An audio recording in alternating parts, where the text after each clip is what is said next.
Bueno, buenos días, jóvenes de noveno grado del Instituto Gabriel Ordóñez. De la clase de Educación Cívica les voy a dar un pequeño repaso de los temas que hemos estado dando para que la otra semana en el examen puedan tener un examen que saque una excelente nota, eso esperamos.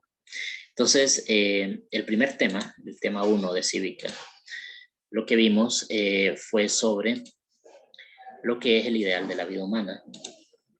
¿Qué es esto del ideal de la vida humana? Pues nosotros los seres humanos, para lograr nuestro objetivo, tenemos sueños y metas en la vida. Para lograrlo, pues primero tenemos que definirlo bien. Tenemos que definir qué es lo que queremos, cuál es el rumbo, hacia dónde vamos. Y precisamente en esa etapa de su desarrollo psicobiológico, de la adolescencia, usted tiene que definir claramente qué es lo que quiere. Y entre más rápido lo entienda y lo defina, pues va a empezar su camino hacia la consecución, hacia lograrlo. Entonces, la vocación, que es como la inclinación, la actitud que tienen las personas para desempeñar una profesión, un oficio, usted la va a ir entendiendo a medida vaya comprendiendo cuál es el papel que usted quiere desempeñar en su vida. Algo que lo haga sentir satisfecho, cómodo y pleno. Entonces, ya sea una profesión o un oficio. En la profesión es el empleo que cada uno tiene que ejercer públicamente. Entonces hay unas profesiones que se llaman liberales, que son aquellas en las que predomina el trabajo intelectual, y hay unas profesiones que se llaman manuales, que también se le conoce como oficios. En estas últimas se trata directamente con clientes y se cobra honorarios por cada labor realizada. Puede ser un carpintero, un soldador, un electricista.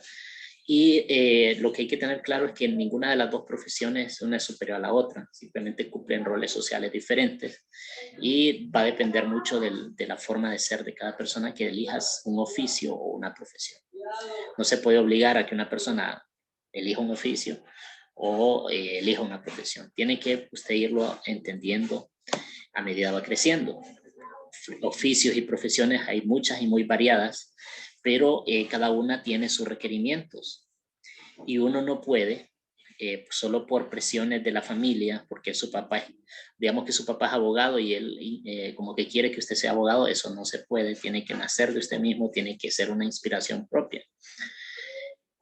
Tampoco por presiones sociales de los amigos o por ambición personal del dinero, que diga, es que los médicos ganan bastante, entonces yo voy a ser médico y quizá usted se desmaya al solo ver sangre. Entonces, tiene que tener en cuenta muchos factores. Tiene que desarrollar como persona una vocación que le permita entender si sus capacidades son las adecuadas. Pero para esto, tienen que entender que los adolescentes pasan por una etapa de desarrollo biológico y psicológico, donde tienen estos cambios emocionales, sociales, mentales, y el cambio más grande es este llamado la pubertad. En este proceso es cuando usted llega a la madurez sexual. Por lo general ocurre entre los 10 y los 14 años para las niñas y entre los 12 y 16 años para los varones. A medida que su cuerpo va cambiando, puede ser que le vengan preguntas de tipo de salud, sobre la salud sexual, sobre la educación sexual. Y lo correcto es que usted comience a hablar de estos temas con su mamá o con su papá, ¿verdad? Y en la escuela, en el colegio, estos temas solo están permitidos para hablarlos en la clase de educación cívica y en la clase de ciencias naturales. En las demás clases, pues no va al caso, ¿verdad? Los temas de las preguntas de tipo sexual. Pero en el caso de educación cívica se aborda desde el punto de vista, desde el criterio de la salud sexual, de la importancia de las decisiones, de tomar decisiones prudentes y de evitarse problemas a largo y a mediano plazo. Entonces, los adolescentes, como ya alcanzan una madurez sexual, las niñas que están en el riesgo de tener embarazos no deseados o embarazos en adolescentes que generan unas complicaciones bárbaras para lograr su objetivo. Entonces, por eso es necesario la educación sexual en la adolescencia. Ahora, durante este tiempo de la adolescencia, comienza a desarrollar tu propia personalidad, tus opiniones, tú quieres tener tus criterios y algunos cambios que podrías notar es que aumentas en independencia de los padres. Hay más preocupación sobre la imagen corporal, la ropa. Puede haber más influencia de algunos compañeros que incluso de los padres mismos. Y hay una mayor capacidad de sentir lo que es bueno y lo que es malo, pero muchas veces en esa confusión tienden los adolescentes a irse hacia lo malo por falta de orientación. Entonces estos cambios a veces son abrumadores. Puede ser que el adolescente sufra etapas de depresión, de ansiedad, incluso de tristeza, de baja autoestima, y para eso sí necesitan acompañamiento, consejería, o a veces un profesional en la salud que los atienda. Pero en el caso de los colegios están los consejeros, que son los encargados de brindarles orientación y de ayudarles a algunas cuestiones que los profesores no nos desarrollamos profesionalmente para eso. Entonces ahí el consejero puede darles una mejor pauta. Ahora, la vocación humana siempre alude a un llamado interior. Todo el ser humano tiene potencialidades enormes, pero tiene que saber encauzarlas.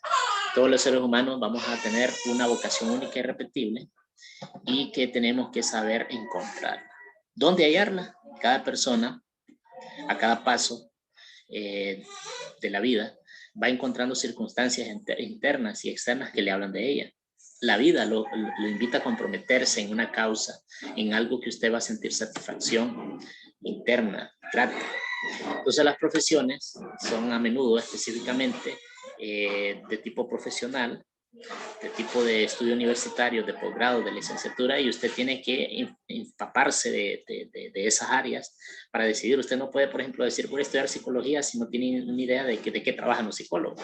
Entonces, en la clase de cívica de noveno se empieza a hablar del tema de forma general, y luego en bachillerato, en la clase de orientación vocacional, van a ver las diferentes opciones universitarias que ustedes tienen. Entonces, es una serie de inquietudes que ustedes van a ir teniendo, van a ir desarrollando, pero que a medida vayan recibiendo una orientación adecuada se les va a ir despejando. Entonces, ¿qué es un profesional? Toda aquella persona que puede brindar un servicio o elaborar un bien garantizando el resultado con calidad. Puede ser una persona con un título universitario o un técnico. Puede ser una persona que se dedica a la ciencia o a las artes o al deporte, pero lo hace de forma profesional. Esa es la diferencia, con mucha disciplina, con mucho estudio y siempre buscando superarse. Entonces, un profesionista es toda aquella persona que conoce sus limitaciones, pero que es capaz de superarlas buscando incrementar su horizonte de trabajo. O sea, un profesionista logra alcanzar su meta, su vocación, y cuando ya está trabajando en eso, quiere superarse, quiere irlo haciendo cada vez mejor. Este tipo de personas son los mejores ciudadanos porque están tratando de sacar adelante a su carrera, ¿verdad? La elección de una carrera es una de las decisiones más importantes que pueden tomarse. Es curioso cómo los jóvenes deben elegir algo tan determinante de temprana edad, pero así es, a todos nos toca.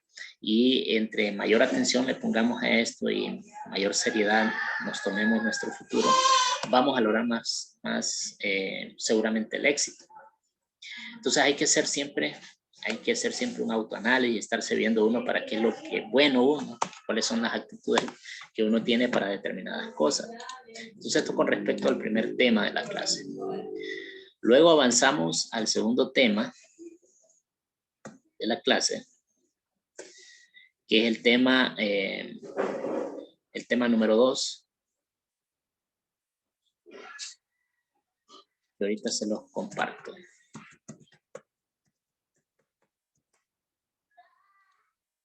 En el tema número 2,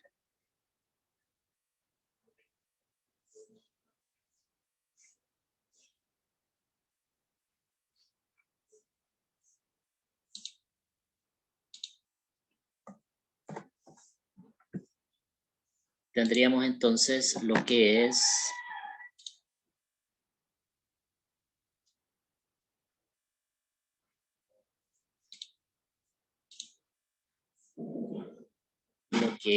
el valor del trabajo. Precisamente estamos hablando de que hay que tener una profesión, hay que desarrollar una profesión, pero hay que entender cuál es el valor de ese trabajo. En la sociedad del trabajo es una actividad que vamos a realizar orientada hacia producir bienes materiales o inmateriales, a generar servicios. Es una actividad mediante la cual se producen bienes necesarios para una sociedad y va a desarrollar esto, las capacidades individuales y sociales, y permitir que las personas adquieran condiciones de vida digna, porque el trabajo bien remunerado va a hacer que usted tenga acceso a la salud, a la vivienda, al alimento, a la educación. Para desarrollar el valor del trabajo en una sociedad se deben considerar y estimular muchos valores, ¿no? Por ejemplo, la fuerza de voluntad, la constancia, la paciencia, la perseverancia, porque en el trabajo usted tiene que desarrollarse como persona. Si usted en el trabajo no tiene ciertas cualidades y no desarrolla ciertas cualidades, va a perder su trabajo. Entonces es muy importante que usted adquiera un compromiso con el trabajo que realiza, un compromiso con la empresa donde trabaja, una satisfacción del trabajo que desempeña. Ahora, los niveles para proteger los derechos laborales son varios. Hay un primer nivel donde hablan de libertad de asociación, del derecho a organizarse, el derecho a la negociación colectiva, el derecho a la huelga. Estos niveles de derechos laborales están en las leyes, están en la Constitución y están en la Organización Internacional del Trabajo.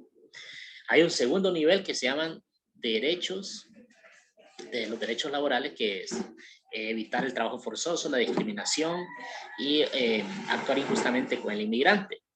Eso sería el segundo nivel. Y también hay un tercer nivel donde se considera prohibido el trabajo de los menores, el salario mínimo injusto, que también los trabajadores se preocupe el empresario por su salud, que haya seguridad en el trabajo, que hayan condiciones dignas para el trabajador. Entonces, esto del trabajo es un tema sumamente importante. ¿Por qué? Porque lo vamos a desarrollar de por vida. Vamos a trabajar y tenemos que trabajar haciendo lo que nos corresponde y haciéndolo bien. Entonces, en cuanto a la especie humana, la vida humana, que sería este otro tema, tenemos que entender que no existen valores absolutos por encima del valor supremo, que es la vida. No pueden haber valores fundamentales si no hay vida. No pueden haber valores sociales, espirituales, valores cívicos si no hay vida. Por eso es que la importancia de la vida es lo primero que debe estar ahí en los derechos humanos y en la ley. ¿Por qué? Porque el derecho de cada persona con relación a la vida implica la libertad de credo, de género, la integridad física, el respeto a su dignidad como persona. Son valores que dependen de la vida.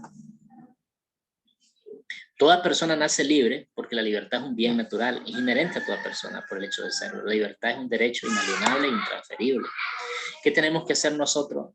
Si queremos promover que haya justicia en el mundo, tenemos que promover la vida en primer lugar.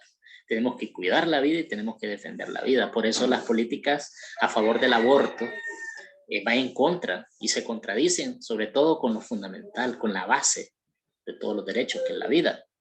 Inclusive también ahí entra la pena de muerte y la eutanasia, que son cosas que van en contra, atentan contra lo más importante que es la vida. Entonces hay que promover la vida. Toda persona tiene derecho a su libre desarrollo personal, material y espiritual. Y hay dos actitudes que son fundamentales: el desarrollo integral del hombre y el desarrollo solidario de la humanidad, y van de la mano. El hombre está obligado a crecer y ayudar a los demás a crecer. El desarrollo se logra en conjunto, unos con otros. ¿Por qué? Entonces no podemos vivir aislados en la vida. Cuidar la vida, como las principales exigencias de la vida humana son el alimento, el vestido, la vivienda, la salud, el trabajo. Esto es lo básico. Pero también tenemos otras necesidades de tipo emocional y afectivas. Algunos atentados en contra de la vida son el hambre, los regímenes penales y carcelarios que son inhumanos, infrahumanos, las agresiones, las epidemias, la desintegración física y psíquica y el exterminio en cadena. En algunos lugares del mundo todavía hay racismo y todavía hay xenofobia y están matando a etnias completas. Hay intolerancia religiosa, están matando cristianos en Nigeria y en algunos lugares como en Sudán del Sur.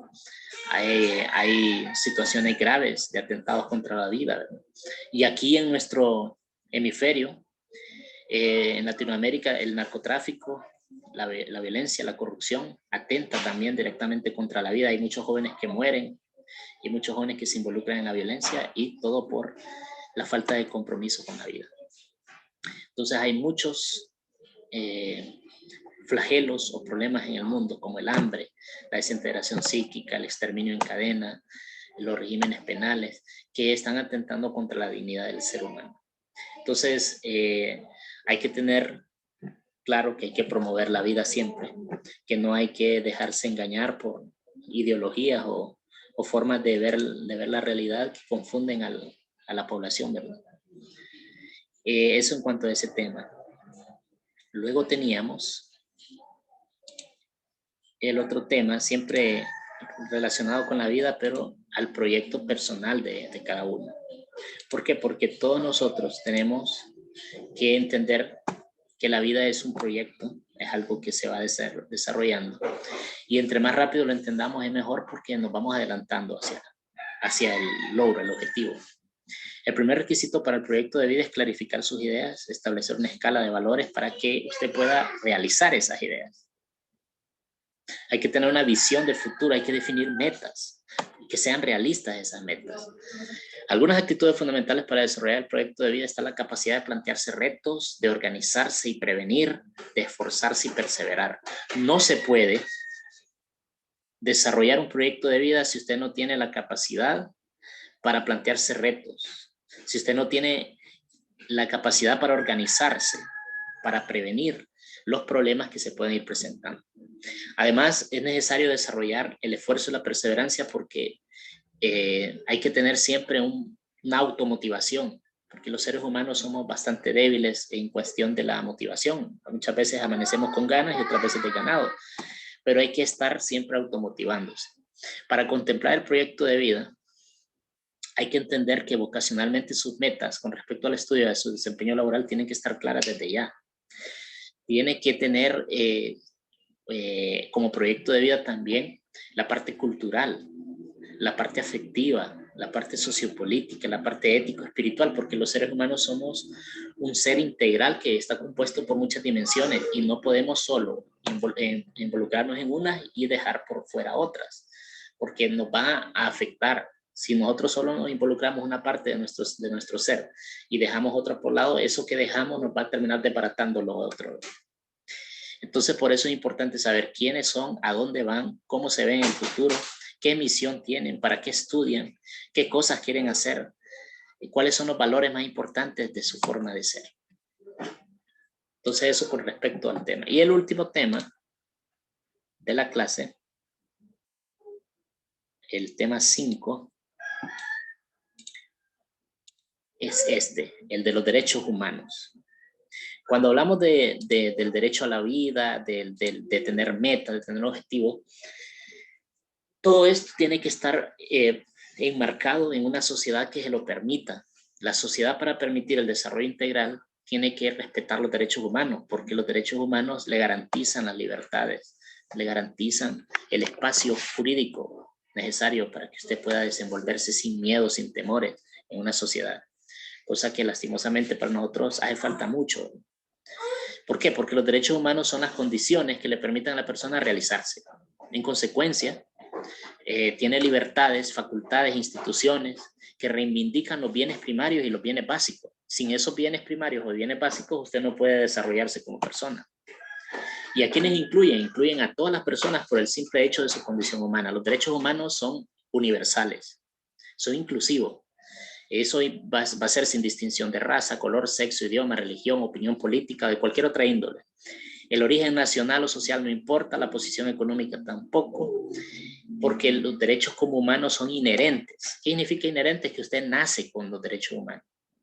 Incluso el derecho humano tiene que estar antes de que usted nazca, desde el momento de su concepción. ¿Quiénes están obligados a su cumplimiento? Todos los países que se suscriben al Pacto Internacional de los Derechos Humanos, que forman parte de la ONU, porque los derechos humanos se volvieron parte de la política internacional en la ONU después de la Segunda Guerra Mundial, cuando la Sociedad de Naciones Unidas se conformó y se consolidó.